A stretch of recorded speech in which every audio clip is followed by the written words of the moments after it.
নিয়েছি এই পেঁয়াজটা বেরেস্তা করব। আর এখানে এই যে পেঁয়াজটা রয়েছে এটা পেস্ট করব। এখানে রয়েছে একটা গোটা রসুন, আদা, আর এখানে কেটে রাখা আছে আলু। আর এই দেখো জলের মধ্যে ভিনেগার দিয়ে জল দিয়ে চিকেনটাকে রেখে দিয়েছি।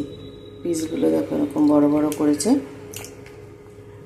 এটা দিয়ে চিকেন জাফরান দুধে ভিজিয়ে রেখেছিলাম, সেই দুধ দিয়ে সেই জাফরানটা মাংসে দিয়ে দিয়েছি আর একটু নুন দিয়েছি।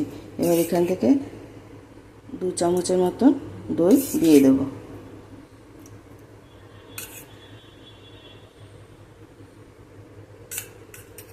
এবার দইটা ভালো করে ম্যারিনেট করে নেব।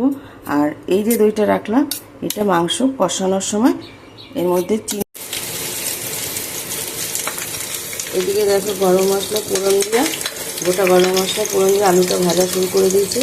এবার এর মধ্যে নুন দিয়ে অল্প একটু জল দিয়ে হালকা সিদ্ধ করে নেব। আর এদিকে পেঁয়াজ বেরেস্তা বসিয়ে দিয়েছি, কিছুটা হয়েও গেছে। আর এইটুকুনি হলে এবার মাংসটা কষাবো। 1/2 চামচ জিরে, একটুখানি হলুদ একদম নামতে বাসতে, আর একটু লবণ দিয়ে এটা ভাজবো। আমি একটু জল দিয়ে দিচ্ছি যাতে এটা কিছুটা সিদ্ধ হয়ে এগিয়ে থাকে। গরম মশলা ফোড়ন দেওয়া হয়ে গেছে। এবার এর মধ্যে পেঁয়াজ আর লঙ্কা যে বেটে রেখেছি এটা দিয়ে দিলাম। এবার দিয়ে দিচ্ছি আদা রসুন পেস্ট। আদা রসুন পেস্ট একসাথেই করে রেখেছি, আদা রসুন পেস্ট দিয়ে দিলাম। মশলাটা কষানো হয়ে গেছে, দেখতেই পাচ্ছ পুরো মশলা আমার কষানো হয়ে গেছে। এবার আমি মাংসগুলো এক এক করে দিয়ে দেব।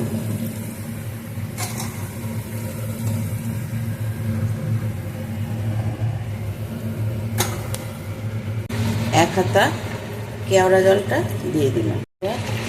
একটু বেশি করে নুন দিয়ে দিলাম যাতে চালেও এই নুনটা যায়। একটু নুন দিয়ে দিলাম। এবার এটাকে ভালোভাবে কষাবো। কষানো আমার হয়ে এসছে। এবার এই যে দই দিয়ে চিনি দিয়ে যে ফেটিয়ে রেখেছিলাম এটা দিয়ে দেব। আলু ভাজার কড়াইতে একটু গরম জল করে নিয়েছি। এবার এটা এর মধ্যে দিয়ে দেবো। আমার কষানো কমপ্লিট। এবার জলটা দিয়ে দেবো। প্রেসারে সাজিয়ে রেডি করবো। এই যে প্রেসারে দিয়ে দিচ্ছে, প্রেসারে সাজিয়ে সব কিছু দিয়ে এবার বিরিয়ানিটা বসাবো। আর যেহেতু আমি ভিডিও করছি এক হাতে তো এইসব কাজ করা যাবে না, এই জন্য আমাকে একটু সাহায্য করে দিচ্ছে যে আমার কর্তামশাই। একটু মুখটা দেখিয়ে দাও কর্তামশাই, একটু মুখটা ঘুরিয়ে নাও। এই দেখো কর্তামশাই আমাকে একটু সাহায্য করে দিচ্ছে। লেবু দিয়ে দিচ্ছি।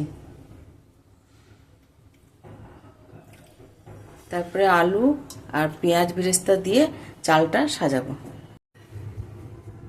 এই যে আলু আর পেঁয়াজ আমার পেঁয়াজের বেরেস্তা আমার সাজানো হয়ে গেল। এবার চাল দেবো। এখানে 2 হাতা মতন কেওড়া জল দিয়ে দিলাম। এবার এর মধ্যে 1 হাতা গোলাপ জল দিয়ে দিলাম। জাফরান ভিজানো রয়েছে দুধে, এর মধ্যে আমি মিঠা তো দিয়ে দিচ্ছি। এবার এর মধ্যে একটু বিরিয়ানি মশলাও দিয়ে দিলাম। এবার চালটা সাজাবো। এবার চালটা দিয়ে দিচ্ছি। এখানে 1 কিলো দেরাদুন রাইস রয়েছে বিরিয়ানির চাল, আর এখানে 2 কিলো চিকেন রয়েছে। এই দুটো প্রেসারই আমার সব মশলা মশলা দিয়ে জল দিয়ে রেডি হয়ে গেছে। এখানে জলের মাপটা হচ্ছে এই যে 3 করের এরম জায়গায় ধরতে হবে। এই যে এরম হবে, এই দেখো এটাই হচ্ছে জলের মাপ। 1 চামচ ঘি দিয়ে দিলাম। আর একটু তেল দিয়ে দেবো। যে পেঁয়াজ বেরেস্তা করে রেখেছিলাম সেই তেলটা একটু দিয়ে দেবো।